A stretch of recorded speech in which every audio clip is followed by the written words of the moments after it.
Sir, Your Excellency. Sir. Enter. Sir, you must come immediately.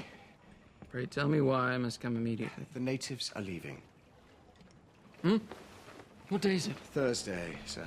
The next meeting is not scheduled until tomorrow. The natives have decided otherwise. Decided? Well, this is preposterous. Yes, sir. Nevertheless. My uniform. Find my cabin boy. He took it away to have it cleaned. There is no time. Really? Just bring your hat, sir. The natives like your hat. Well, I suppose. It's a very nice hat, sir.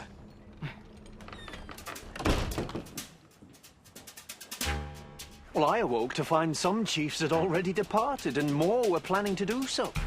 It was a right old mess. All the natives taken off, only a handful of whites turning up. Some had grievances over the sharing of tobacco. Can it just be that? Can it?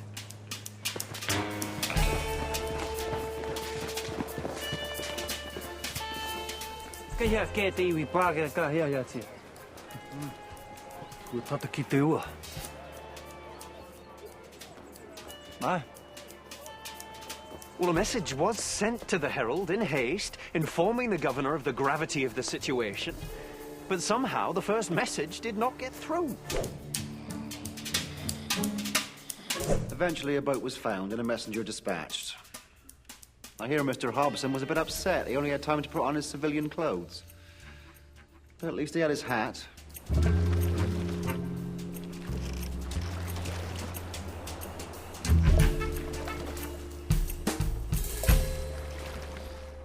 Take your places, please. Move it along. Hurry up now. His Excellency is about to speak.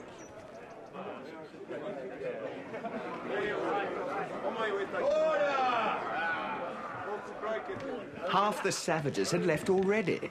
Hobson must have been soiling himself. He knew that if the chiefs don't sign here today, he will never be governor. Greetings. Thank you all for coming. Tēnā koutou nau mai haere mai. This is a momentous day indeed. Ai, e noho puku ana. Tēnā koutou I hara mai nei ki tā mātou hui. Now, I can only accept signatures this day. I cannot allow any discussion, this not being a regular public meeting. E hara tēnā e te hui tika.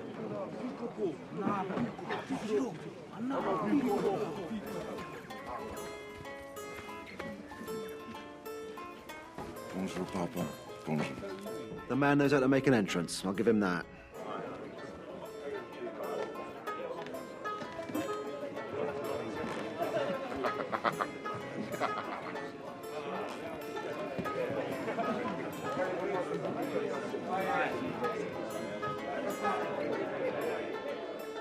In my opinion, the papist had no right to be there.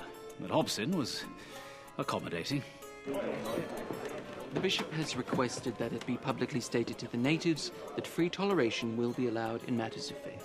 I could scarce believe what was being asked of me. Hobson was angling for support from the Catholic natives to shore up his own position. Perhaps the man has more intelligence than I give him credit for. Thank you, Mr. Williams. Yes, sir.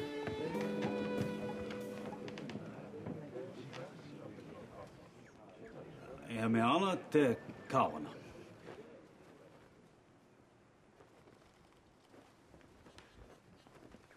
Are you certain you can do this, sir? Yes. I really think it's rather unusual. Gentlemen, please, We were losing them. So I quickly suggested a compromise, and I helped Mr. Williams write it out. It became, in effect, the fourth article of the treaty. Yes. Yes, I suppose it did. Me ana te kawana. O ngā hakapono katoa o Ingarani, o ngā wetere ana o Roma, me te ritenga Māori hoki, e tiaki ngā tahitia e ia. Yes, I added the clause about respecting Maori custom. You thought that was important? Yes. I didn't want Pompalio to think he'd won the day entirely.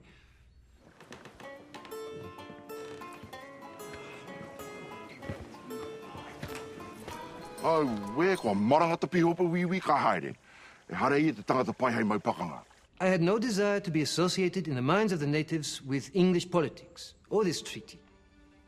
My concern, as always, is the kingdom of heaven. I believe we're now ready to commence with the signing. Te wā mo te kai. If you could make your way E nā hakawate. in an orderly fashion. Te haere tono atu.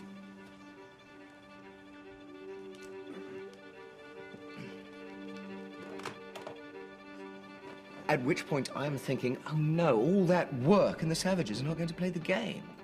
Honestly, I had no idea.